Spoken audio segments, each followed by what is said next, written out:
बात आज की चैनल के कार्यक्रम बात की बात में मैं सुरेंद्र चतुर्वेदी आपका स्वागत करता हूं। दोस्तों, इस कार्यक्रम के अंदर हम ऐसी बात करते हैं जो बात से शुरू होती है और बात बात में बात से निकलती हुई बातों तक पहुंच जाती है। आज की जो बात है वो शहर में अवैध होटल बने हुए हैं, उनसे जुड़े हुए कितने सवाल हैं, उनकी पृष्ठभूमि के अंदर शहर के अंदर कौन कौन जिम्मेदार लोग हैं, नगर निगम की उनकी भूमिका क्या है, ये सारे सवालों पर हम जवाब देंगे।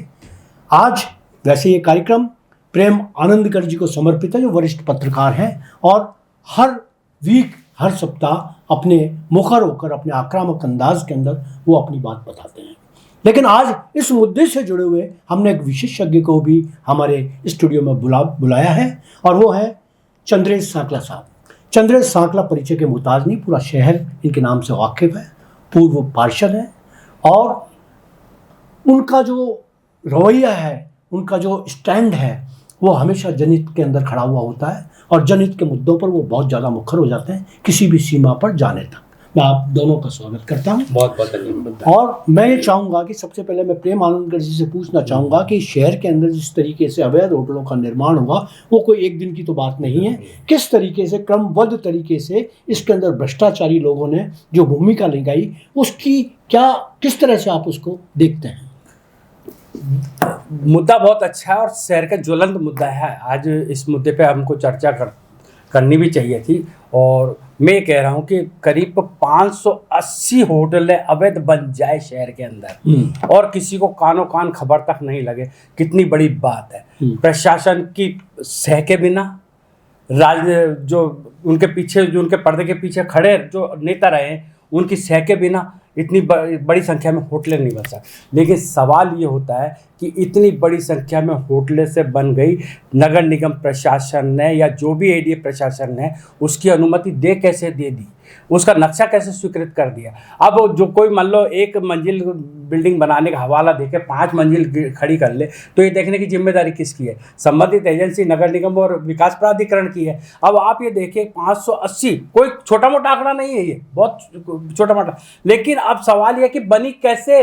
हम तो ताजुब इस बात को रहे हैं, 580 होटलें अवैध शहर में बन रही और चल रही हैं, अब तक किसी ने देखने वाला। ये तो अच्छा हुआ अपने राजस्थान विधानसभा के अध्यक्ष माननीय वासुदेव देवनानी जी का कि उन्होंने सख्ती के साथ नगर निगम प्रशासन को यह सर्वे करने के आदेश दिए कि आप शहर की होटलों का सर्वे कीजिए और इसको अपने नगर निगम के पोर्टल पर अपलोड कर रही। अगर मान लो अभी विधानसभा अध्यक्ष जी इस मामले में संज्ञान नहीं लेते, नगर निगम को निर्देश नहीं देते, तो मुझे लगता है कि ये जो 580 अवैध होटलें हैं, ये आंकड़ा भी अपने पास नहीं आता। अब सवाल ये देखना होगा कि 580 होटलें बनी कैसे, इसमें कौन कौन अधिकारी जिम्मेदार? होटल कैसे बनी, कौन जिम्मेदार था, किसकी देखरेख में, किसकी निगरानी में बनी, ये एक अलग बात है।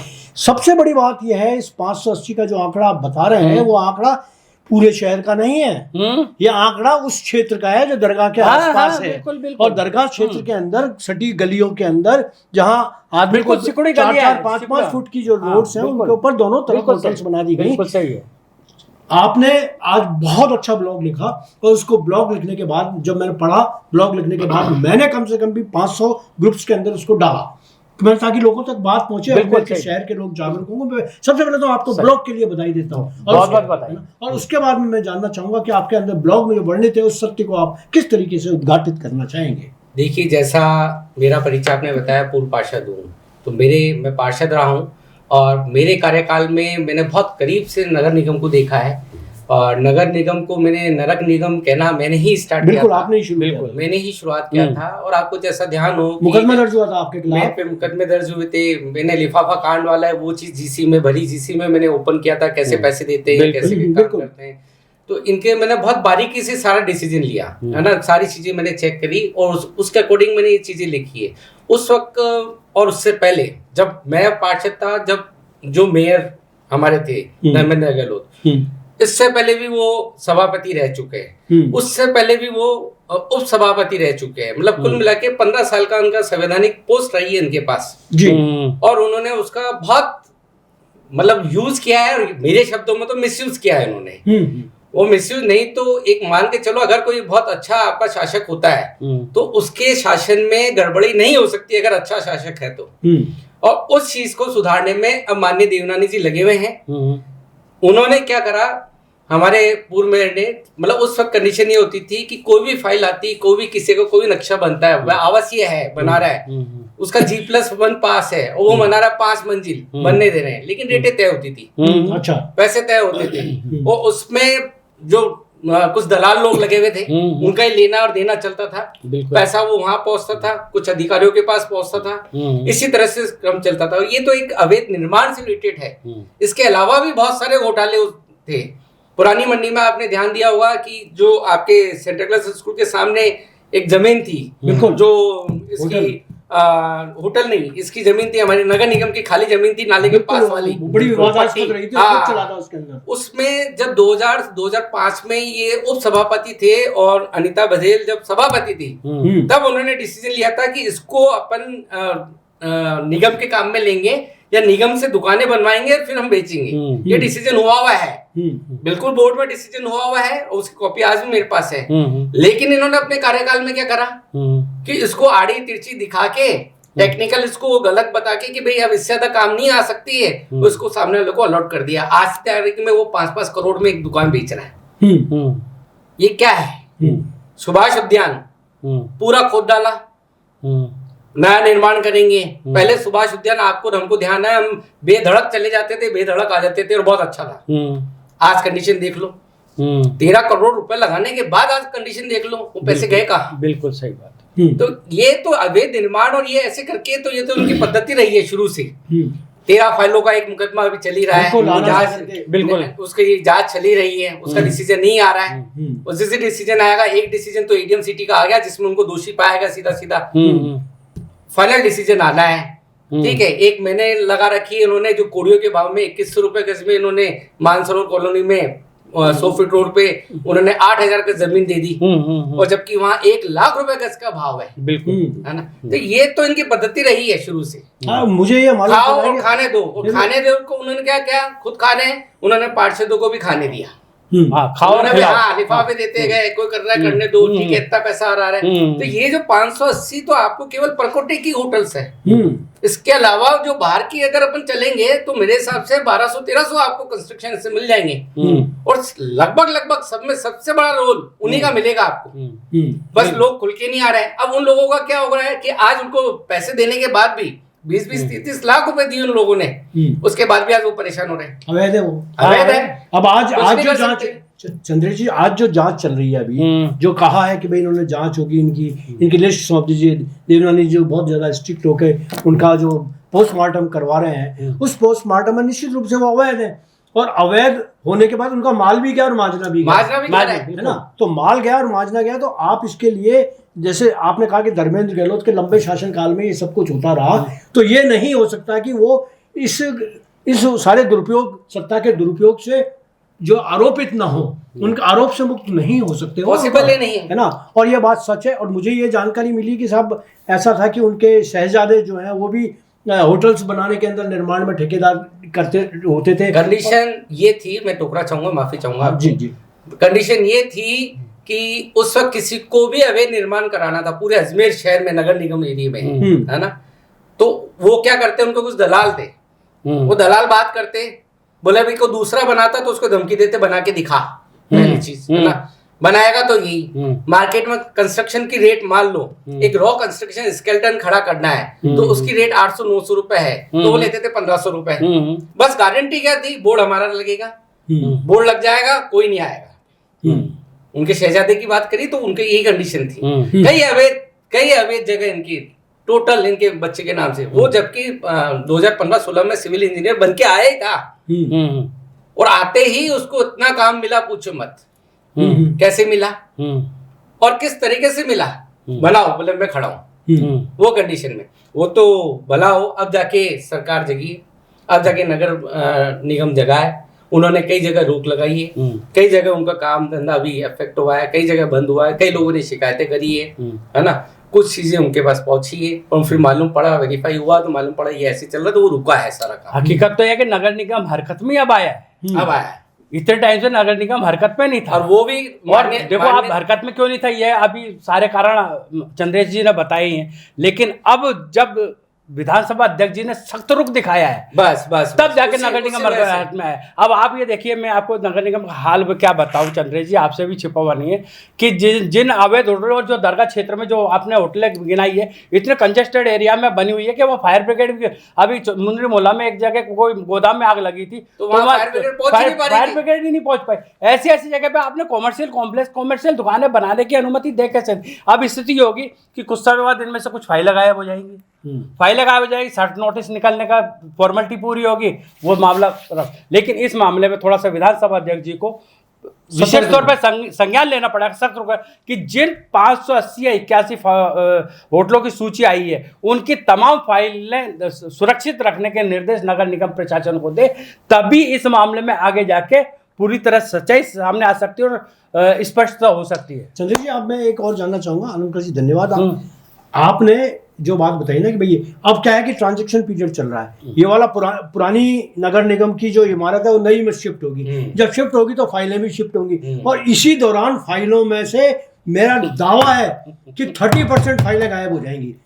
पॉसिबल है, सब बहुत पॉसिबल है। 30% फाइलें गायब, क्योंकि इनकी नजर है कि कौन कौन सी फाइलें गायब करनी है बस, है ना। जिसमें उनको लगता है कि जो सीधे सीधे इन पे आरोप आ सकता है उसको बिल्कुल हटाएंगे। और दूसरी बात, हटाएंगे नहीं, इनके हटाने के भी पैसे लेंगे कि तेरी फाइल गायब कर दूंगा, ला 5 लाख, ला 10 लाख, ला जिस तरीके की बात होगी जैसा पहले होता रहा। और फिर जो आप कह रहे हैं कि भाई सर्च कार्रवाई चलेगी, एक नोटिस, सर्च नोटिस जारी हो जाएगा, कोई एफआईआर दर्ज नहीं होगी, कहीं कोई जांच नहीं होगी। एफआईआर भी दर्ज हो जाती है, कोई कुछ नहीं होता है, कुछ नहीं होता, फॉर्मेलिटी है वो भाई। सर्च एक कानूनी प्रक्रिया है, सर्च नोटिस निकालने के बाद जब फाइल नहीं निकलती है तो इनको एफआईआर दर्ज करानी पड़ती है, वो सब फॉर्मेलिटी है, कानूनी प्रक्रिया की फॉर्मेलिटी। उसके बाद ये भी मस्त और वो भी मस्त। हाँ, जैसे अपने मोबाइल खो जाता है तो हम क्या है कि मोबाइल खोने पर एक वो लिखा देते हैं रिपोर्ट, और रिपोर्ट में वो भी जानते हैं कि मोबाइल रिपोर्ट पर कोई कार्रवाई नहीं होती, खो गया कोई कुछ नहीं होता। इस तरीके से फाइलें खोने लगे। कुल मिला के मुझे तो ये लगता है कि माननीय देवनाथ जी सख्ती बरतते रहेंगे, सख्त रहेंगे तो बहुत सारी चीजें अभी निकलना बाकी है। नहीं निकलना बाकी, पर इसमें सतत निगरानी कौन करेगा?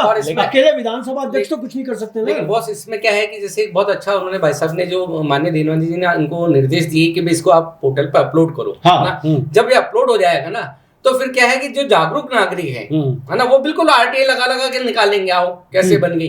एक चीज तो आ जाएगी, नहीं तो आज आम आदमी को मालूम नहीं, उसको लगता है उसने बोर्ड लगा दिया, बोले यार नक्शा पास कराया हुआ, उसको थोड़ी मालूम है G+1 ही है, उसको ये थोड़ी मालूम उसने सेटबैक कवर कर लिया पूरा का पूरा, उसको थोड़ी मालूम कि ये तो 80 गज का है और ये 120 गज में बैठा हुआ है। तो मुझे आप ये बताइए चंद्र जी, और जनता भी जानना चाहेगी जो आप इस कार्यक्रम को देख रहे हैं, वो कार्यक्रम में देखने वाले ये जानना चाहते हैं कि जो पोर्टल पे आने के बाद में क्या जांच के बाद उसको पोर्टल पर लाया जाएगा, या जैसे ही नाम जद हो गई और उसकी होटल के नाम आ जाएंगे, उनका कागजात, उनका क्या, उनकी कमियां खूबियां क्या क्या है वो सब आएंगी क्या? ये सारी चीज आएगी, होटल्स का नाम आएगा, उनमें क्या कमियां हैं वो आ जाएंगी, है ना। कौन मालिक है, उनका ऑनर कौन है, ये आ जाएगी, सारी डिटेल्स इसमें आएगी।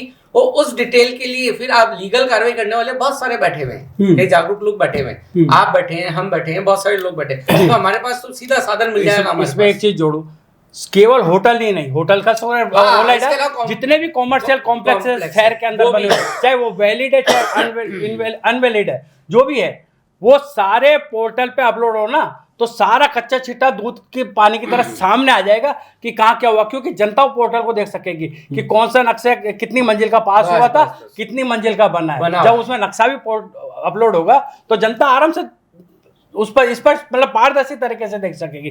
तो ये व्यवस्था भी माननीय विधानसभा अध्यक्ष जी को करवानी चाहिए। अवैध होटलों के करवा रहे हैं वो, बिल्कुल करवा रहे हैं, इसी सतत और फिर एक चीज है कि जो ये कहते हैं कि एक माननीय जी का होटल है, जिन माननीय जी के होटल की बात करने वाले उन्होंने 580 होटलें शहर में खड़ी करवा दी। आप ताज्जुब देखो यार, माननीय जी की होटल, एक होटल बताने वाले लोग उन्हें 580 होटलें शहर में खड़ी करा दी। ताज्जुब होता है शहर का यार। देखिए इसमें क्या है, थोड़ा जो लोग है ना इनडायरेक्टली क्या माननीय देवनानी जी की तरफ चल जाते हैं कि ये भी इतने साल थे यहाँ पे, इन्होंने क्या करा, इन्होंने। तो एक माननीय देवनानी जी के लिए बात बोलना चाहूंगा मैं, अब उसको आप कमी कहो या अच्छी बात कहो, उनके पास जिस पे वो विश्वास करते हैं तो वो पूरा विश्वास करते हैं। हाँ, बिल्कुल, तो वो खुद बेहद ईमानदार है, 1 रुपए का उन पे आप आरोप नहीं लगा सकते हो, बिल्कुल सही कह रहे हैं। बाकी आप लड़ लो 10 चीजों के लिए, लेकिन मतलब ईमानदारी के तो सवाल मैंने इसीलिए तो ये कहा। अब वही चीज उन्होंने किसी समय ये पूर्व मेयर भी भाई साहब के बहुत घनिष्ठ थे और भाई साहब पूरा आंख बंद करके विश्वास करते थे और उसी विश्वास का नतीजा अब निकल रहा है सामने। जी जी ये कैसा विश्वासघात हुआ, किस लेवल पे काम किया उन्होंने। अगर उस वक्त भी भाई साहब को कोई बोलता था ना कि ऐसा ऐसा, तो भाई साहब विश्वास नहीं करते, नहीं बोले ये ठीक है, ईमानदार है, बोले नहीं ये ठीक है। तो वो उनका ये गुण है, उस गुण में उनको अंधेरे में रखा गया। अब भाई साहब भी सावचेत हो गए, अब भाई साहब भी बहुत ध्यान रखते हैं कि अब एक बार उन्होंने भी देख लिया कि इस लेवल पे विश्वास करने के बाद भी विश्वासघात मिलता है, तो अब वो भी सावचेत है। बिल्कुल। तो आप ये उम्मीद कर रहे हैं कि निकट भविष्य के अंदर पोर्टल के ऊपर ये सारी चीजें आ जाएगी, तमाम चीजें आनी चाहिए, तमाम आ जाएंगी, आएगी बिल्कुल। अगर माननीय मैं कह रहा हूँ जिस हिसाब से माननीय विधानसभा ने निर्देश दिए हैं तो आएगी ही आएगी, जिस हिसाब से वो सख्त रुख लेके चल रहे हैं उस हिसाब से मैं कह रहा हूँ कि निश्चित रूप से आएगी और अधिकारियों को लाना पड़ेगा। तो दोस्तों ये है हमारा आज की बात जिसके अंदर हमने 588-81 होटलों से जुड़े मामले पर और शहर के 2000 और जो लगभग होटल्स हैं उन पर भी बात की और बिल्डिंग्स पर भी बात की, किस तरीके से अवैध बिल्डिंग्स बनती चली गई और ये एक दिन में नहीं बनी। किस तरीके से चंद्रेश जी ने बताया कि जल्द ही इन सब की जानकारी पोर्टल पर आएगी, पोर्टल पर आने के बाद में आम आदमी भी उस पर कोई कार्रवाई कर सकेगा, जानकारी मिल सकेगी, एक्टिविस्ट RTI के तहत उनको प्राप्त कर सकेंगे। आनंदकर जी ने भी कहा कि ये धीरे धीरे जो भ्रष्टाचार हुआ है वो अब सामने आ चुका है और ऐसे लोग जो इसके लिए जिम्मेदार थे उनके चेहरे बेनकाब हो चुके हैं। आने वाले नगर निगम के चुनावों के अंदर वे और उनके आदमी कितनी ताकत के साथ में सामने आते हैं, अब यह बात देखने लायक होगी। मुझे लग रहा है कि जैसे ही ये पोर्टल पर होटल्स आएंगे उनके सारे काले कारनामे सामने आने लगेंगे, कई मुकदमे दर्ज होंगे, कई बातें कोर्ट तक जाएंगी और ऐसी स्थिति के अंदर मुंह छुपाना मुश्किल हो जाएगा जो उन्होंने किया धरा है। धन्यवाद, आज इतना ही।